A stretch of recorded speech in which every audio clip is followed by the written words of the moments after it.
Flickering lights throughout a house can indicate several potential electrical problems. The situation described involves inconsistent voltages and a possible loose neutral, even with seemingly balanced circuits and low current draw.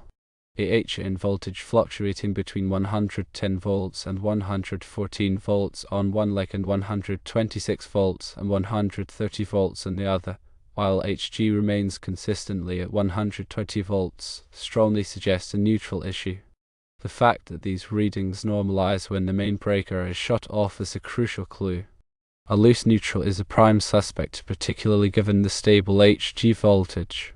However, it is essential to systematically investigate other potential causes. Firstly, focus on the loose neutral theory. The neutral wire provides the return path for current from electrical devices. If the neutral connection is loose or broken, the voltage on each leg of the circuit can become unbalanced. This happens because the load is not equally distributed, causing one leg to have a higher voltage drop than the other. There are several locations to check for a loose neutral connection, including 1. The neutral bus bar in the panel board, 2.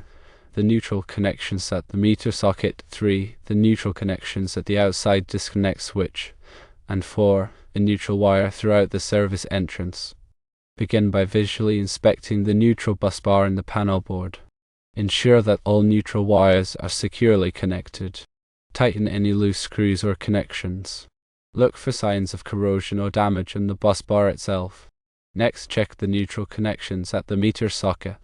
This is where the utility company's neutral wire connects to the house's electrical system. Ensure that the connections are tight and free from corrosion. Be extremely cautious when working around the meter socket, as it is directly connected to the utility grid. Then inspect the neutral connections at the outside disconnect switch. This switch is located between the panel board and the meter socket and provides a way to disconnect the entire electrical system. Check that the neutral connections are secure and free from corrosion. Finally, examine the neutral wire throughout the service entrance. This is the wire that runs from the meter socket to the panel board. Look for any signs of damage, such as cuts, abrasions, or discoloration. If all connections appear to be tight and in good condition, it may be necessary to use a multimeter to check the continuity of the neutral wire. Set the multimeter to the continuity setting and test the resistance between the neutral bus bar in the panel board and the neutral connection at the meter socket. A higher resistance reading indicates a break or loose connection in the neutral wire. If you find any loose connections, tighten them securely. If you find any damaged wires, replace them with new wires of the same gauge and type. Secondly, consider the possibility of degraded service entrance wire insulation. Although a loose neutral is a strong contender, degraded insulation on the service entrance wires can also cause voltage drops on one leg. Insulation breakdown can occur due to age, environmental factors, or physical damage. This degradation can lead to leakage current, which in turn affects the voltage readings.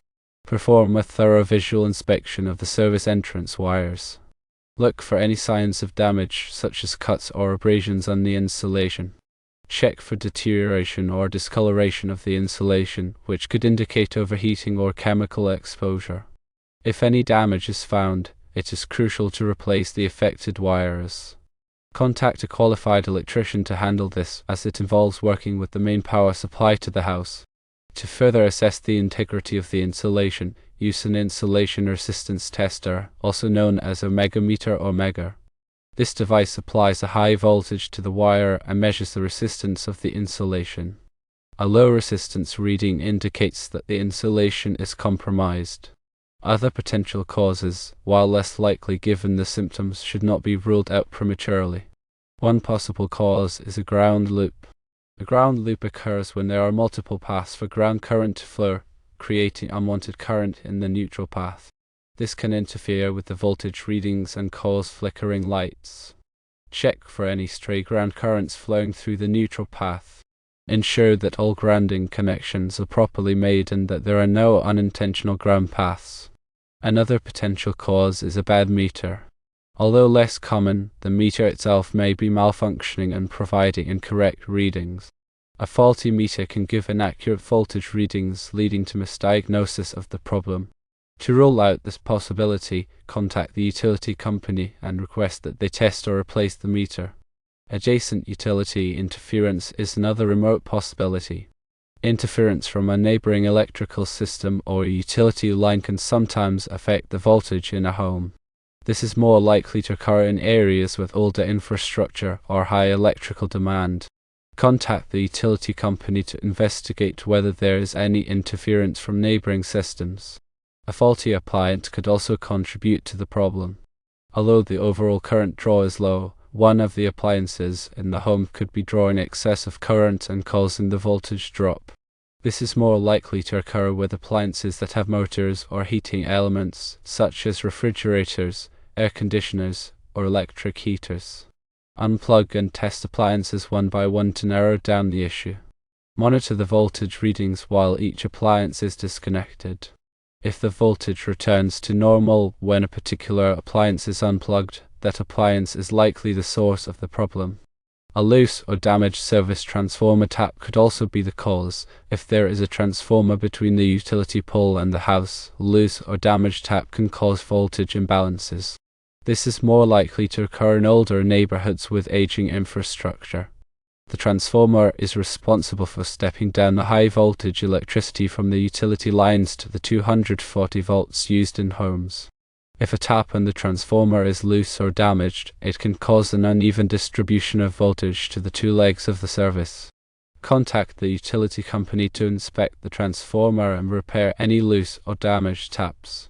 To systematically troubleshoot the issue, consider the following steps. Firstly, isolate the problem by disconnecting appliances one at a time to see if the flickering stops. Start with high-power appliances like the coffee pot and crock pot, as these are more likely to cause voltage fluctuations. If the flickering stops when a particular appliance is disconnected, that appliance is likely contributing to the problem. Secondly, check the voltage readings at various points along the electrical path.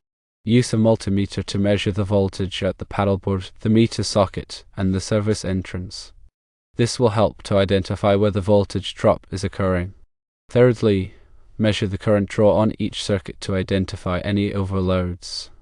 Use an amp clamp to measure the current flowing through each circuit breaker. If any circuits are overloaded, reduce the load by moving some of the appliances to a different circuit. Fourthly, use an insulation resistance tester to check the integrity of the service entrance wires, as previously mentioned. This will help to identify any insulation breakdown that may be causing the voltage drop. If all these steps fail to resolve the issue, it is essential to contact the utility company. They may need to investigate the power supply to the house, including the transformer and the service lines. The utility company has specialized equipment and expertise to diagnose and repair problems with the power grid. They can also check for any voltage imbalances or other issues that may be affecting the house's electrical system. When dealing with electrical issues, safety should always be the top priority. Before working on any electrical components, turn off the main breaker to disconnect the power. Use insulated tools and wear appropriate personal protective equipment, such as safety glasses and gloves. If you are not comfortable working with electricity, contact a qualified electrician to perform the troubleshooting and repairs.